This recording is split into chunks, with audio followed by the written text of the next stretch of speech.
ఇటే కాదు, generally me as a person ఇలాంటిది ఒకటి జరిగినప్పుడు ఏదో మీడియా కోసం ఇంకోళ్ళ కోసం నేను సుకుమార్ గారు చాలాసార్లు మాట్లాడుకున్నాం. దానికి మనం ఏం చేయొచ్చు, నేను ఒక మంచి అమౌంట్, పెద్ద అమౌంట్, నువ్వు ఒక అమౌంట్, మైత్రి నుంచి ఒక అమౌంట్ తీసుకుని మనం ఒక ఫిక్స్డ్ డిపాజిట్ ఆ అబ్బాయికి ప్లాన్ చేద్దాం.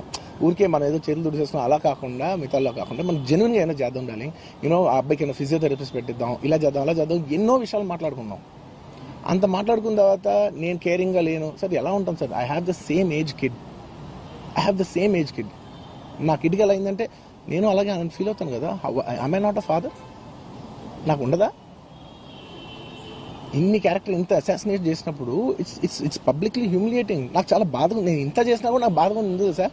మన తెలుగు వాళ్ళు బరువు తీసిన పైన పెడదాం నేను సినిమా చేస్తుంటే మళ్ళీ లాక్కుంటున్నాం. Anyway, doesn't matter. ఓకే, మీరందరూ నాకు వద్దులేదు అసలు, ఇంకా ఎన్ని ఇంకెందుకు మళ్ళీ డబ్బులతో ఇచ్చాం అది ఇది అనిపించుకుంటాను, వద్దు. I will take care of them very well. నేను ఒక్క నిమిషం, let me complete please. It's my only request. నేను ఒక ఫ్లోలో ఉన్నా, మీరు ఒక్క ఫ్లో కట్ చేసినా టెల్ యూ వై. మీరు ఒకవేళ ఎవరు నన్ను ఇన్స్టిగేట్ చేసినా, నేను ఎడ్జ్లో ఉన్నా, నేను కొంచెం స్లిప్ అయినా నాకు మళ్ళీ లీగల్గా ఇష్యూ అవుద్ది.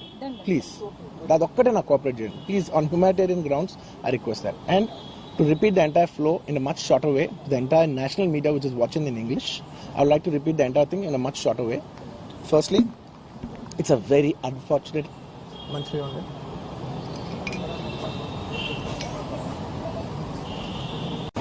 First of all,